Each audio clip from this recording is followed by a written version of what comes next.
सभी का फिर से स्वागत है मेरे चैनल QA बैकपैकर पे। आज का जो व्लॉग है वो मैं कवर कर रहा हूँ अपने होम टाउन से बैंगलोर सिटी के लिए। लेकिन जो फोकस मेरा वो रहेगा ये है, मैं अपने आज होम टाउन के एयरपोर्ट बोध गया से कोलकाता के लिए ट्रैवल कर रहा हूँ, फिर कोलकाता से बैंगलोर के लिए।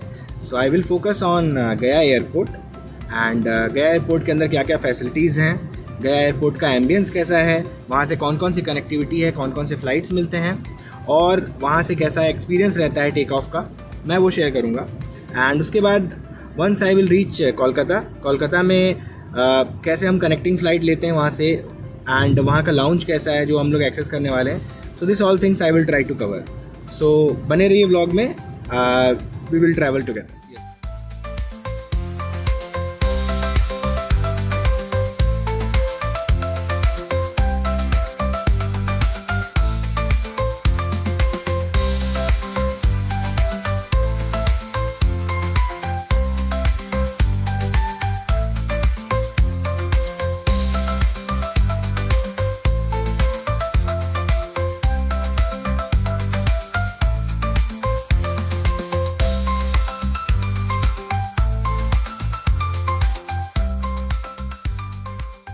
तो यार, जिन लोगों को ये नहीं पता है कि बिहार में टोटल कितने एयरपोर्ट हैं जो कि फुल्ली फंक्शनल है राइट नाउ, तो मैं उनको बता दूं कि बिहार में टोटल 3 एयरपोर्ट हैं। सबसे बड़ा और सबसे इम्पॉर्टेंट एयरपोर्ट जो बिहार का है वो है पटना एयरपोर्ट, जहां से इंडिया के लिए बेसिकली आपको हर जगह के लिए कनेक्टिंग फ़्लाइट और डायरेक्ट फ़्लाइट मिल जाएगी।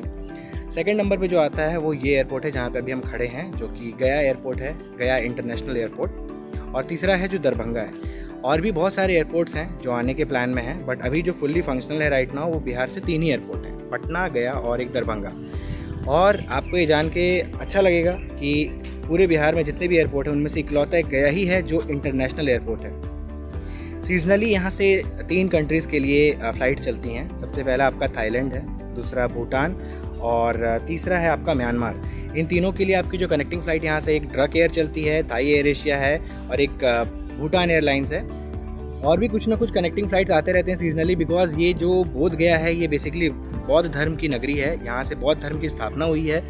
तो यहाँ पे जितने भी कंट्रीज़ हैं जो बौद्ध धर्म फॉलो करते हैं उनके कंट्रीज़ से यहाँ की डायरेक्ट फ़्लाइट चलती हैं। बीच में कभी कभी श्रीलंका और जापान से भी फ़्लाइट की कनेक्टिविटी हुई थी, बट अभी वो सब ऑपरेशनल्स नहीं है। तो बेसिकली 3 ही कंट्रीज़ से यहाँ की फ़्लाइट ऑपरेशन। और अगर डोमेस्टिक फ़्लाइट की बात करें तो अभी इकलौता एक यहाँ पे इंडिगो एयरलाइन है जो डोमेस्टिक सर्विसेज प्रोवाइड कर रहा है। आपको डेली यहाँ पे दिल्ली के लिए और कोलकाता के लिए यहाँ से डायरेक्ट फ़्लाइट मिल जाएगी। हमारी जो फ़्लाइट है वो अभी कोलकाता की फ़्लाइट है जो कि यहाँ से शाम को 4:30 बजे के आसपास है। और दिल्ली की भी जो फ़्लाइट है वो अराउंड 2 या 3 के बीच में है जो यहाँ से डायरेक्ट चलती है। पहले यहाँ पे एयर इंडिया ऑपरेशनल हुआ करता था, बट क्योंकि यहाँ से उसके लिए लॉस मेकिंग सेक्टर था तो वो यहाँ से अब ऑपरेशनल नहीं है। तो अभी केवल इंडिगो एयरलाइन है जो यहाँ से अपने ऑपरेशंस को कैरी ऑन कर रहे हैं। काफ़ी स्पेशियस है यहाँ का पार्किंग। तो आप अगर अपनी पर्सनल गाड़ी से आते हो, 2 व्हीलर या 4 व्हीलर से, अगर आपको पिकअप एंड ड्रॉप की फैसिलिटीज़ हैं तो आप यहाँ पे आके अपनी गाड़ी को आराम से पार्क कर सकते हो एंड यहाँ से अपने ट्रैवल को कंटिन्यू कर सकते हो। और जो लोग यहाँ पे लैंड करते हैं उनका कई बार क्वेरी होता है कि यहाँ से ऑटोज़ की, गाड़ीज़ की फैसिलिटी है कि नहीं है, तो वो हर टाइम पे अवेलेबल नहीं रहती है। जब आपकी फ़्लाइट का लैंड होने का टाइम होता है तो यहाँ पे उस टाइम पे आपको यहाँ से पेड सर्विसेज के ऑटोज़ या 4 व्हीलर से कोई भी गाड़ी यहाँ पे जो अवेलेबल रहती है वो आपको मिल जाएगा, तो उसका कोई यहाँ पे इशू नहीं है। हमारी जो फ़्लाइट है वो 4:30 बजे यहाँ से चलेगी और अभी करीबन 2-2:30 बजने वाले हैं, तो हम थोड़ी देर में एयरपोर्ट के अंदर एंट्री करेंगे। मैं ट्राई करूँगा कि आपको गया एयरपोर्ट के अंदर का जो भी प्रेमाइसेस है, जैसा भी एम्बियंस है, मैं आपको एक बार दिखाता हूँ कि अंदर क्या क्या फैसिलिटीज़ हैं। क्योंकि मैं जो बाहर से देख पा रहा हूँ वो काफ़ी छोटा एयरपोर्ट है, बिकॉज़ ये इतने सारे ट्रैवलर्स को कैपेसिटी को हैंडल करने के लिए अभी तक नहीं बनाया गया। कंस्ट्रक्शंस अंडर गोइंग हैं, चल रहे हैं, लेकिन अगर हम दूर से देखें तो ये बहुत ही छोटा एयरपोर्ट है, छोटा सा प्यारा सा एयरपोर्ट है हमारा गया का, और फ़्लाइट्स भी ज़्यादा नहीं है। तो ये छोटा सा एयरपोर्ट, हम अंदर जाके देखेंगे क्या क्या फैसिलिटीज़ हैं और चेक इन होता है हमारा, उसके बाद हम वीडियो कंटिन्यू करते हैं।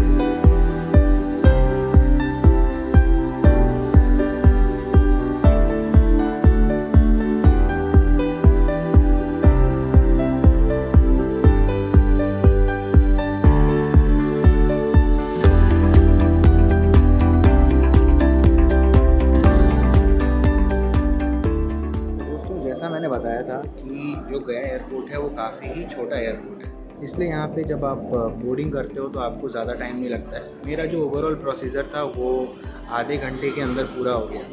एंड सिक्योरिटी चेकिंग के हिसाब से बस ज़्यादा नहीं, 10-10 मीटर का डिफरेंस है, काफ़ी छोटा एयरपोर्ट है। एंड हमारा सामान जमा हुआ, हमें बोर्डिंग पास मिला और हमने अपना बोर्डिंग पास लिया और हम लोग सीधा इस साइड पे आ गए। यहाँ पे इस एयरपोर्ट पे बहुत कम गेट है, जैसे जो ग्राउंड फ्लोर है वहाँ पे केवल 2 गेट हैं, gate number 1 and gate number 2, और इसके ऊपर का जो फ्लोर है वहाँ पे gate number 3 and gate number 4 है। सो बेसिकली ये लोग जो डोमेस्टिक फ़्लाइट होते हैं उनको नीचे के 2 गेट से ऑपरेट करते हैं, और जो इंटरनेशनल फ़्लाइट है उसको ऊपर के 2 गेट से ऑपरेट करते हैं।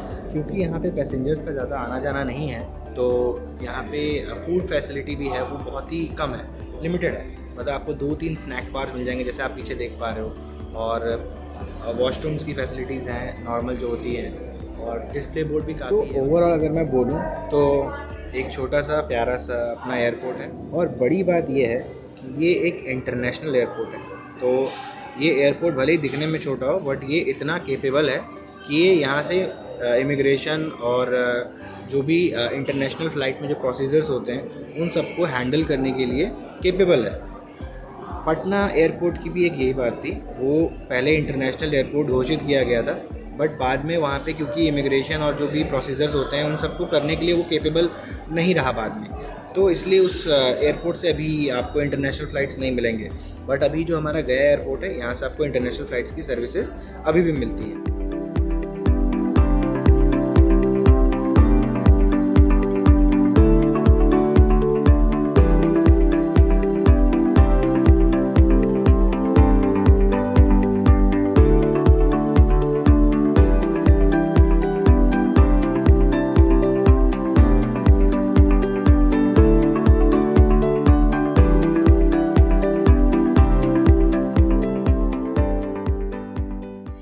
फ्रेंड्स, हमारी फ़्लाइट को आने में बस अभी 30 मिनट्स हैं।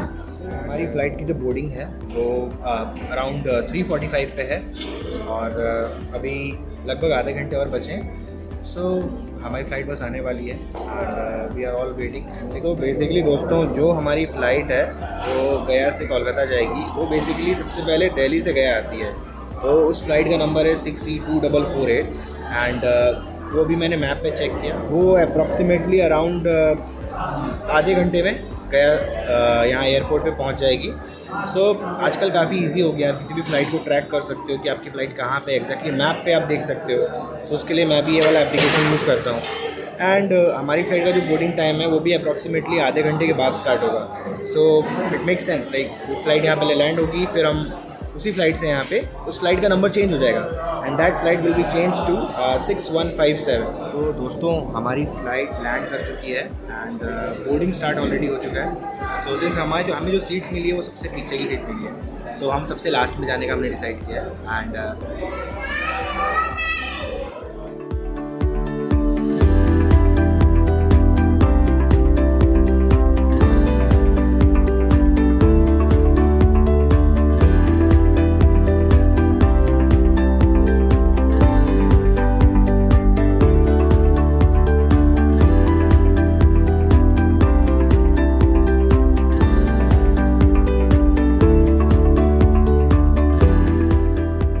हर बार क्या होता है, ये विंडो सीट पे बैठती है और मुझे मिडिल सीट पे बैठना पड़ता है। तो इस बार हम लोगों ने डिसाइड किया है कि हम दोनों ने अपना अलग अलग विंडो सीट बुक किया है, और पहली बार हम लोग ऐसा एक्सपीरियंस कर रहे हैं कि साथ में ट्रैवल कर रहे हैं और साथ में नहीं बैठ रहे।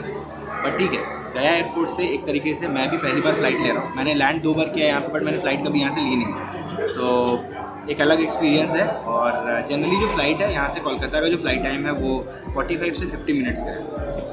अंदर एक बार पहुँचते हैं, बोर्डिंग स्टार्ट हो चुकी है और लाइन में हम लगने जा रहे हैं अब। So will show you around कि फ़्लाइट के अंदर कैसा एक्सपीरियंस है, फ़्लाइट का duration and everything how it is. So मिलते हैं फ़्लाइट के अंदर।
wonderful to connect you with India by Indigo. Thank you.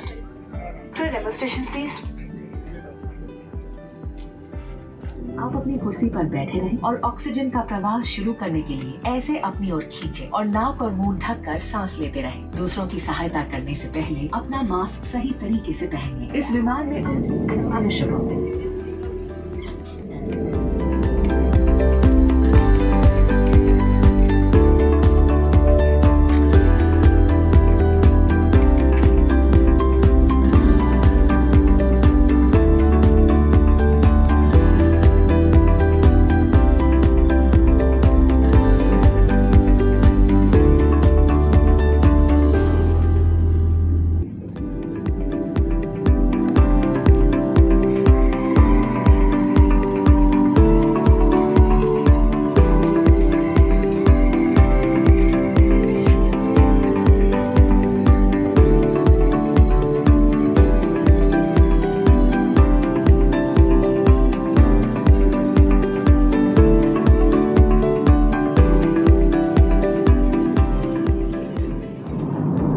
Ladies and gentleman, आप सभी का फिर से स्वागत है फ़्लाइट नंबर 6E6157 में, जो कि मैंने बोर्ड किया है गया से और मैं जा रहा हूं अभी कोलकाता के लिए। सो हमारी इंडिगो की फ़्लाइट इस दूरी को मात्र 40 से 45 मिनट में पूरा कर लेगी। मुझसे कई बार कई लोगों ने पूछा है कि क्या आप फ़्लाइट में GPS यूज़ कर सकते हो, तो उसका आंसर है येस।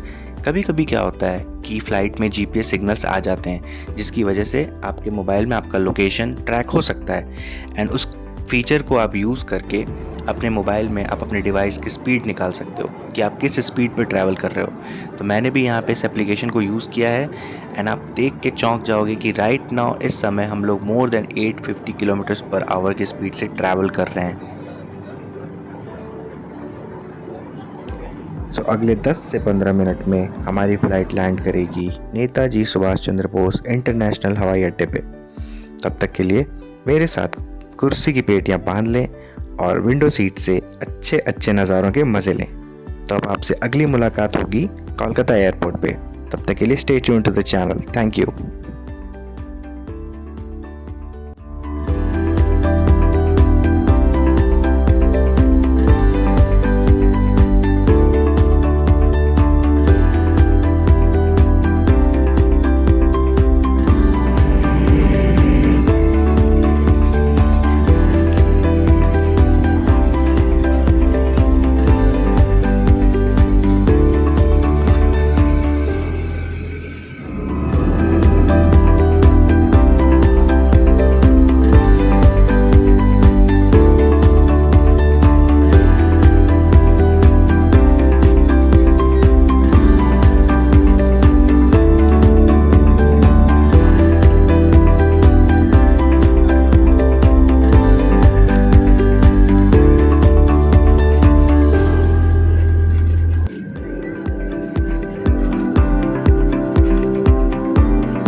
पहुंच चुके हैं कोलकाता इंटरनेशनल एयरपोर्ट और हमारी अब यहाँ से कनेक्टिंग फ़्लाइट है बैंगलोर के लिए, जो कि रात को 8:30 बजे है। सो हम अब यहाँ पे जाएंगे यहाँ के लाउंज के बाद का जो ब्लॉग आने वाला है, जो नेक्स्ट ब्लॉग में डालूंगा, वो ये डालूंगा कि कोलकाता इंटरनेशनल एयरपोर्ट का जो लाउंज है वो आप कैसे 2 रुपये में एक्सेस कर सकते हो if you have a valid credit card.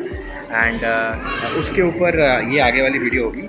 तो इस ब्लॉग को मैं यहीं पे ख़त्म करता हूँ एंड यहाँ तक वीडियो में बने रहने के लिए आप सभी का बहुत बहुत धन्यवाद एंड फिर मिलते हैं नेक्स्ट ब्लॉग में। Thank you so much.